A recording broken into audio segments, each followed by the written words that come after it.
All right, so we start bidding for classes next week. Does everyone know all the classes you're taking already? No? All right, I have some advice for you then. So I'm going to tell you a story about why sometimes an easy class really isn't easy as you think it might be. When I was a senior at the University of Minnesota, in the fall semester, I decided to take golf and tennis. And on the first day of class, I went to golf class and we were learning how to putt.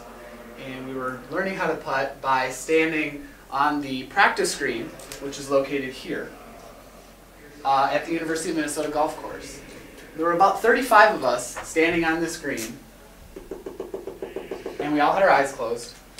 And we were learning how to putt by just feeling the weight of the putter head and letting that do the work like a pendulum. So there's 35 people standing on the green like this.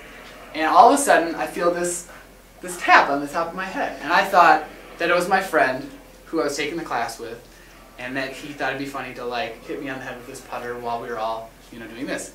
Well, I looked over and he, just like everyone else, was doing this.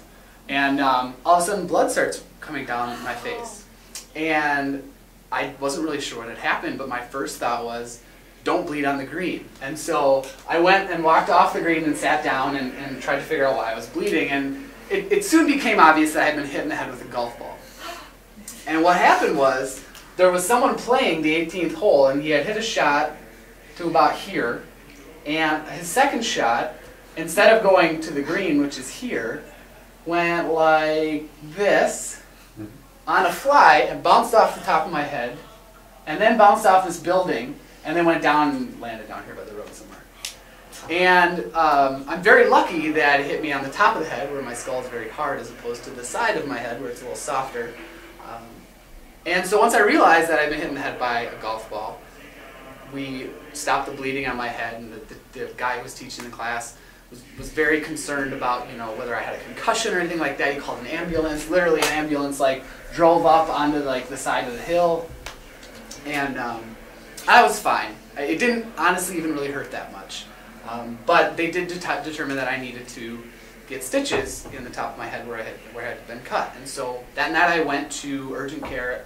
I waited all day because it wasn't bleeding, and I just figured I'll go to urgent care late at night when there's nobody there and get the stitches put in. And so they did that. It was pretty non-eventful. And they said come back in a week to get the stitches out. And so a week later was September 11th, 2001. And so that day was obviously, pretty crazy.